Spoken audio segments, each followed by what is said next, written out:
Imagine living in a world of magic and being able to fight with a weapon created by your own soul. But you feel like you're the one who doesn't fit in because you don't possess the same magic powers as everyone else.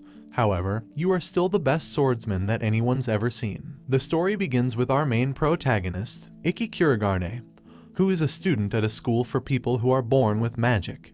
And he starts narrating about his life at school. He explains that when you're born, you're either gifted or ungifted, and those who are gifted are raised up in the pecking order of life, a place that the ungifted feel like they would never get to reach. Although Ikki is a popular student, he is still looked down upon by all the other students for not possessing the same kind of magic powers like everyone else. We see Ikki summon his sword, and begins to explain that those who are known as blazers can forge a weapon made from their soul and use it to wield extraordinary power. And the blazers who are approved by the international organization are known as magic knights, which Ikki aspires to become one day. After some sword training, he returns to his dorm, where he accidentally saw a girl changing called Stella, and she also turns out to be a princess of another country. Before she even said anything, he quickly showed her his six-pack to make it fair. However, Ikki's actions angered Stella and she begins to rage and calls him all types of names.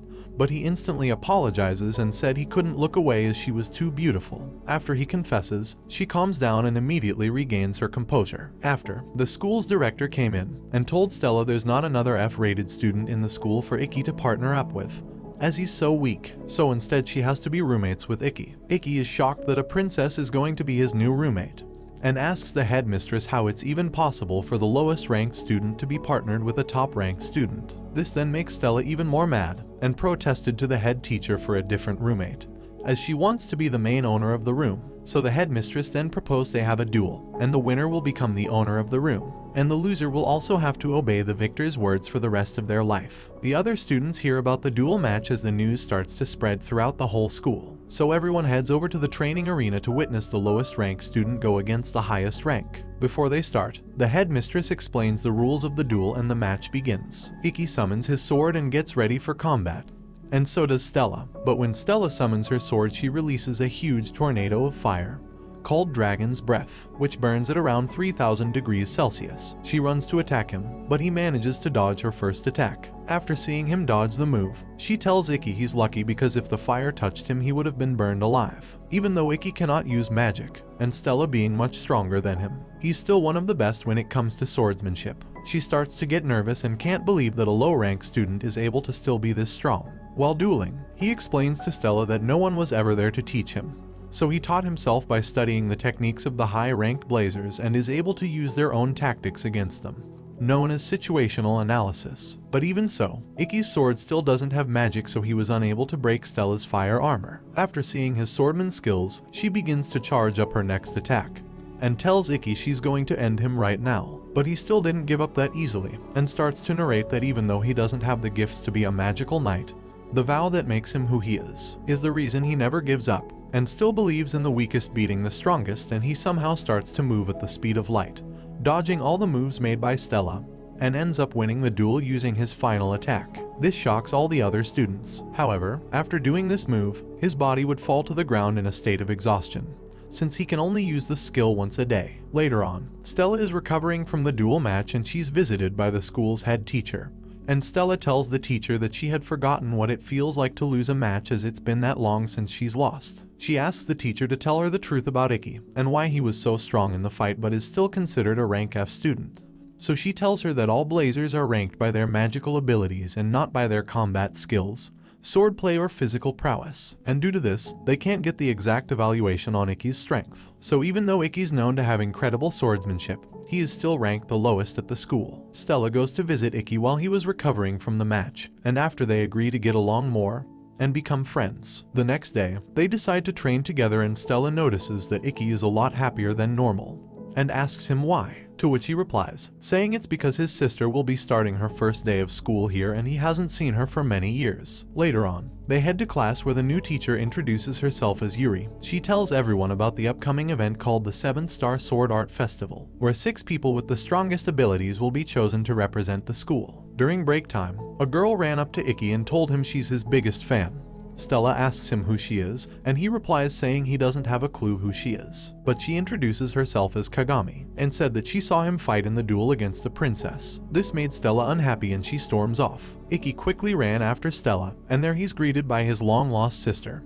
called Shizuku, and before he could even react, she suddenly kisses him and told him that this is the way foreigners greet their loved ones. All the students are surprised, and this also made Stella jealous, so she begins to argue with Shizuku over Iki. Shizuku asks her what kind of relationship they have, but after arguing, Stella accidentally told everyone that Iki is her master, and she is his servant. This caused everyone around them to misunderstand the direction of their perversion. This makes Shizuku draw for her sword and they both begin to duel each other. After the school punishes them both for having an argument like this on the school grounds. But during their time spent in detention they begin to argue once again.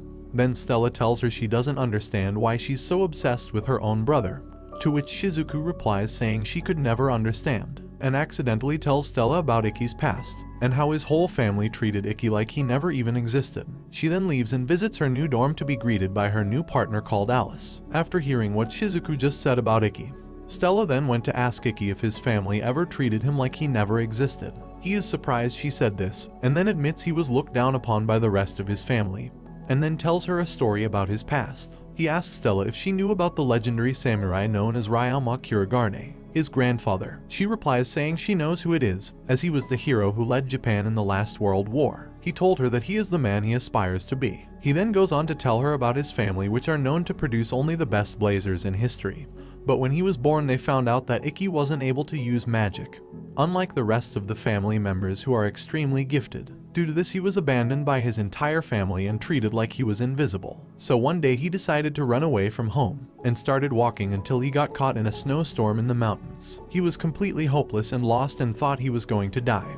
But his grandfather appeared and was there to save him. He knew Iki was unable to use magic, so instead he trained him the ways of being a samurai, and the art of swordsmanship, and ever since then he promised to himself that he would become a strong person just like his grandfather. However, the Kirigarne family still never acknowledges his strength, and even pressured the school to prevent him from graduating. The next day, Iki and Stella practice their combat skills by doing some sword training, just like the rest of the school, until they are greeted by Shizuku and her new roommate. They all decide to go shopping at the mall district. They don't really get along well and hardly talk, but then they all went to a restaurant to get some food. While in the restaurant, both Iki and Alice went to the restroom to wash their hands. Suddenly a group of terrorists appear, and they hear some people in the restroom and begin to attack them.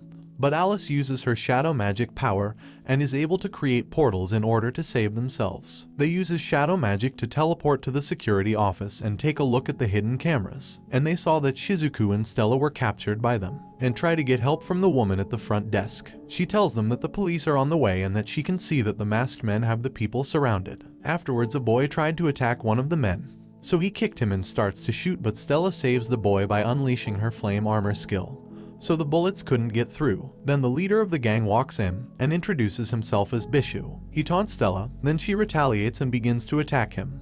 But he uses something called the Judgment's Ring, which can suck the magic power from a blazer and release the magic it absorbed against them. He tells Stella that if she wants to help the hostages she has to take her clothes off.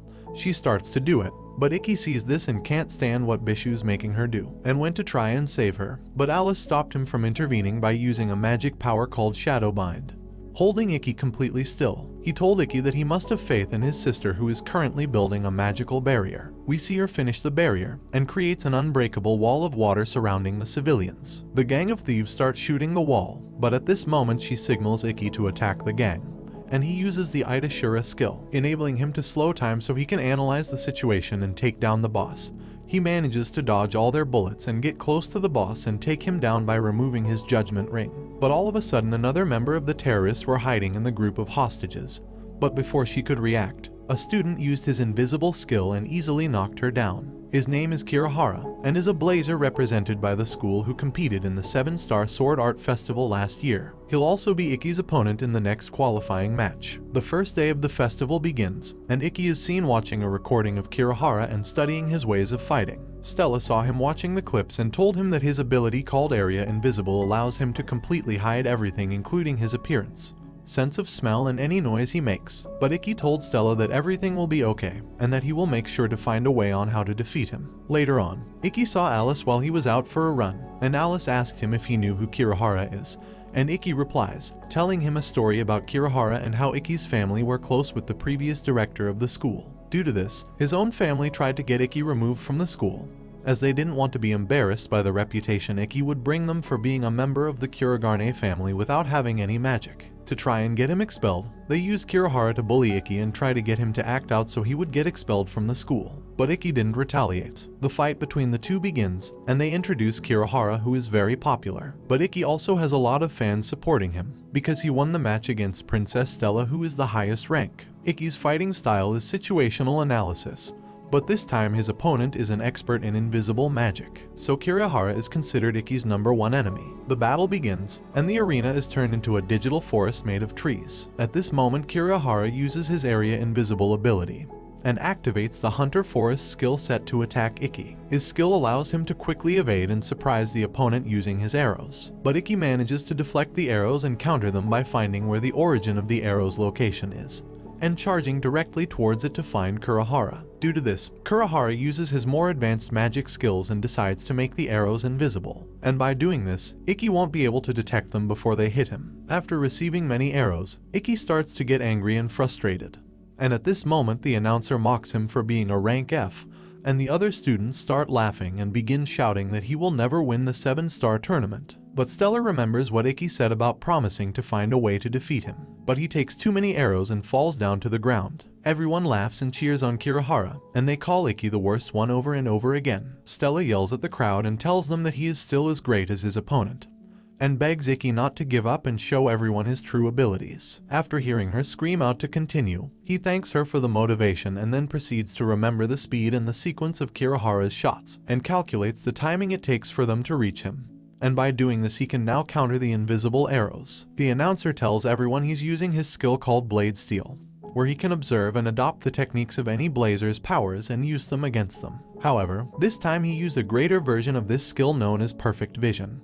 And after Icky becomes the Hunter of the Forest, which is the skill used by Kirihara. When Kirihara saw him do this, he began to feel fear and begged Icky to spare his life. Kirihara tries one last move before begging for his life, and pleads with Icky to stop the fight and asks him to be friends, and at that moment Icky stops at the last second, but the finishing move he built up created a massive explosion. However, he did manage to stop his blade right as it touched his face. If you guys would like me to do a part 2, please leave a comment below, and thanks for watching. Don't forget to like and subscribe if you enjoy, and turn on the notification bell so you never miss out on another video. Until next time guys, take care.